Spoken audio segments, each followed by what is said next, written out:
Hey, wanna listen? Oh, this is a really good song. Yeah, I love it. Man, I didn't like that. That's bad. Good. Bad. Bad. Good. Algumas vezes já teve a sensação de que você queria falar, expressar o seu sentimento com relação a algo e aí a única coisa que você conseguia produzir era good or bad. Tem algum problema em usar essas palavras? Não, não tem. Como sempre, não há problema. O que importa é que você se comunique. Mas tem um momento que a gente quer expandir, quer ter um pouco mais de opção. E aí, às vezes, você pensa que alguma coisa é boa e aí você quer falar que você gosta muito daquilo e ao invés de você usar alguma outra palavra além de good, você vai lá e você fala very good. Or so good. Você acaba usando esses intensificadores, como o very e o so, para aumentar ali o alcance do good. A mesma coisa com bad. Você vai falar e aí você fala so bad, or very bad, muito ruim. Né? Só que existem opções que você pode usar para substituir essas palavras, e essas palavras, quando você substitui, você acaba colocando mais emoção no que você está falando. Você coloca outras nuances de sentimentos quando você substitui o good e o bad. Por exemplo, estamos usando a título de exemplo aqui nesse vídeo, o good e o bad. For example, you could say, oh, that's a good movie.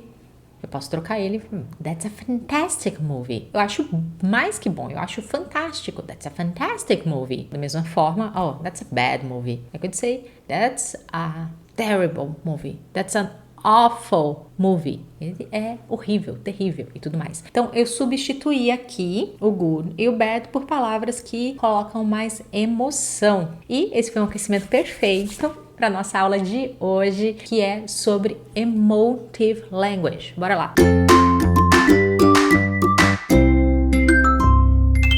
Emotive language.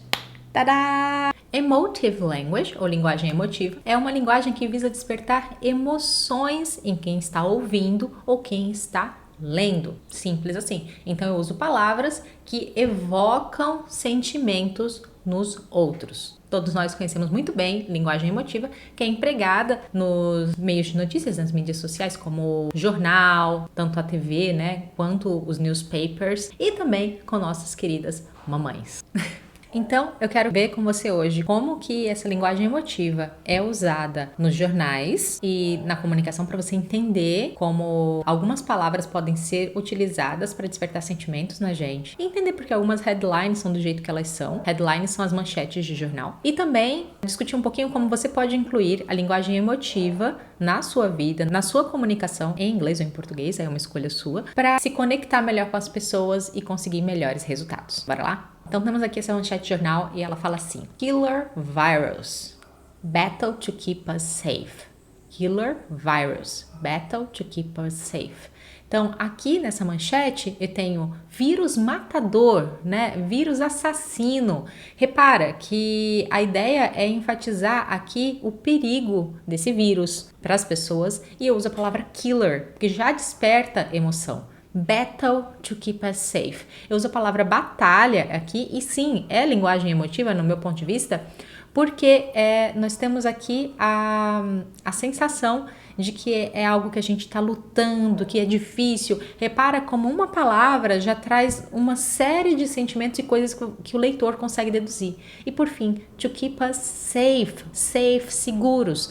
Então, killer virus, battle to keep us safe. Basicamente, uma headline completamente feita de emotive language. E faz sentido, porque a ideia de uma headline é fazer com que os leitores leiam até o final. Então, se não for algo que chama a atenção, não vai funcionar. Vamos ver o próximo. Esse aqui foi do ataque às Torres Gêmeas e tem aqui US attacked. Então, os Estados Unidos foi atacado.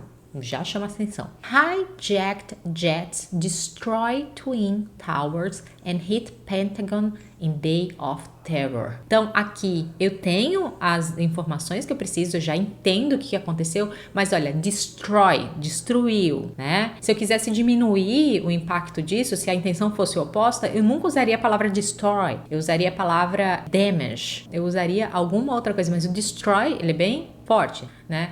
And hit Pentagon in Day of terror. Então, é um dia de terror. I'm not worried, eu não estou preocupado. Eu estou aterrorizado. A day of terror. Bom, existem vários exemplos de notícias que nós podemos utilizar. E eu usei esse Emotive Language em aula com os meus alunos, construção de speech. Então, o que é o speech? Uma apresentação que você faz. Uma coisa que eu fiz com os meus alunos, na Seja Você em Inglês, foi o seguinte: nós pegamos algumas manchetes de jornal e nós analisamos elas. E tentamos descobrir o que foi, o que tinha de Emotive Language, o que não tinha ali, quais eram as palavras que eram emotive, mais ou menos do jeito que nós fizemos agora. E eu também aproveitei e pedi para eles pegarem algumas frases que eram neutras e colocar um pouco de linguagem emotiva. Então eu vou propor que você faça isso agora. Eu vou te dar uma frase, você pausa o vídeo, escreve o que você responderia e aí depois você dá play e vê quais foram as respostas que os alunos deram. Então não são respostas necessariamente minhas, são respostas que os alunos deram e vamos ver como que flui, se é a mesma coisa ou não. Bora lá? Então, como nós vamos fazer? As palavras que você vai substituir por linguagem mais emotiva estão em negrito. Aí você pausa o vídeo, faz a sua versão, depois dá play e ouve a versão que os meus alunos fizeram. E aí depois você pode deixar nos comentários e a gente pode continuar a discussão por lá, tá? Eu acho que pode ser bem interessante. Então, vamos lá. Eu vou te dar primeiro um exemplo para você entender como é, porque sem modelo é vida, né? Então, vamos lá. A frase é 100 slaves killed by soldiers. 100 slaves killed by soldiers. E a palavra que eu quero que você trabalhe é killed. Como que a gente faria isso? Bom, eu vou te mostrar aqui o que os meus alunos fizeram. A resposta foi 100 slaves were violently killed by merciless soldiers. Repara aqui que para colocar mais emoção para a palavra killed, essa aluna usou o termo violently, que é a forma como essas pessoas foram mortas. Violently, violentamente mortas. By merciless soldiers. Eu não tinha pedido para mexer no soldiers, mas ela colocou esse merciless. Merciless significa sem piedade. Então, 100 escravos foram violentamente mortos por soldados impiedosos. Então, ela colocou essas palavras para trazer mais emoção à frase. Vamos agora ver um outro exemplo, e aí a gente faz o exercício, você pausa, faz o que você acha que seria, e aí depois vê a opção que os meus alunos fizeram. Bora lá? Bus seats cut by teenagers. Bus seats cut by teenagers. E aqui eu quero que você trabalhe o cut.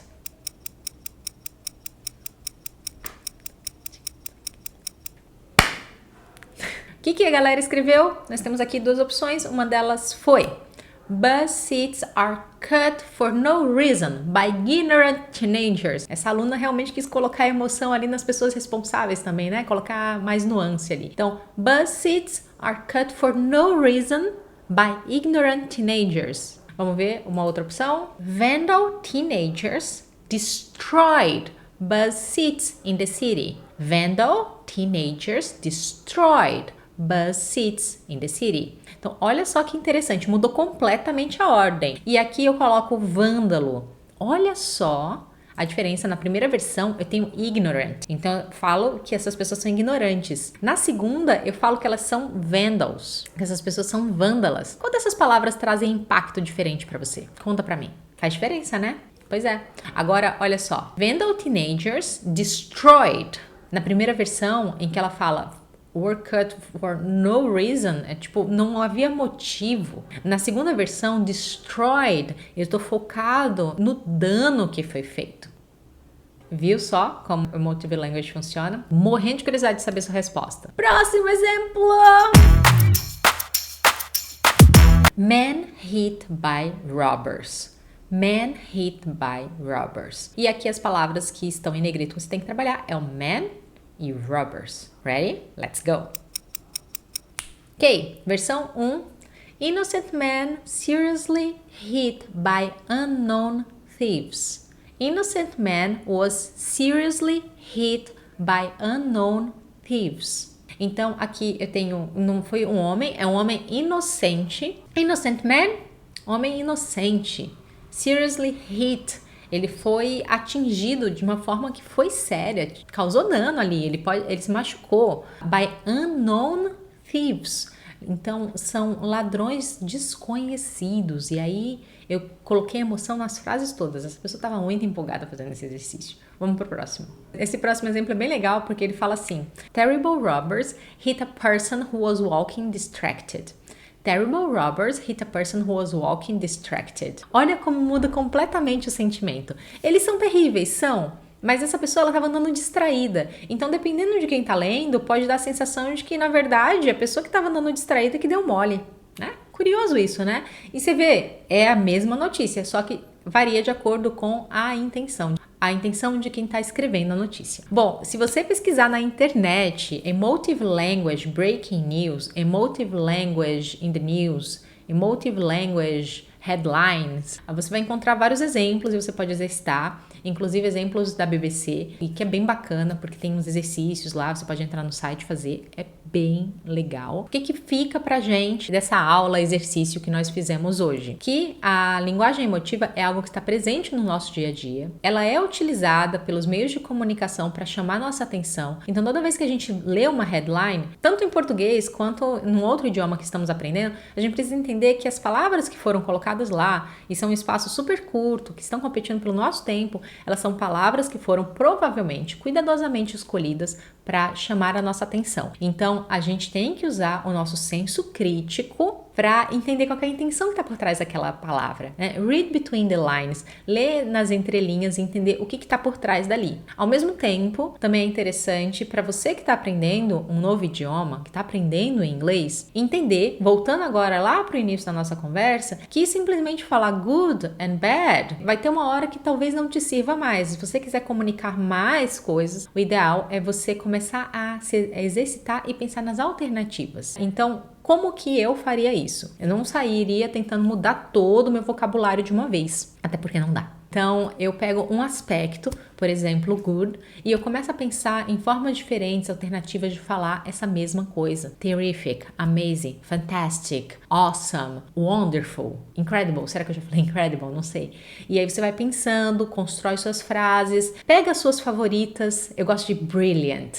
This is brilliant. Oh, this is brilliant. E aí, sente essa palavra na sua boca. Savor it, saboreia. Brilliant. E aí, quando você estiver conversando com alguém, experimenta usar. E aí você vai notar que você vai colocar mais da sua personalidade em inglês na hora que você está conversando. E, como sempre, é por isso que nós estamos aqui no Seja Você em Inglês, para te ajudar a colocar a sua voz e a sua personalidade nesse idioma em inglês. Eu sou a Anielda, esse é o canal Seja Você em Inglês. E se você gostou desse vídeo, comenta aqui embaixo. Se você fez exercícios, deixa as suas respostas aqui. Assim a gente pode cultivar esse senso de comunidade, de quem está querendo aprender. Todo feedback é muito bem-vindo. Então, se você tiver ideias de temas que são relacionados com autenticidade, em expressar sua personalidade em inglês, também deixa a sua sugestão. Eu posso estudar sobre o assunto e produzir um vídeo sobre isso. Beleza? Thank you very much. Take care.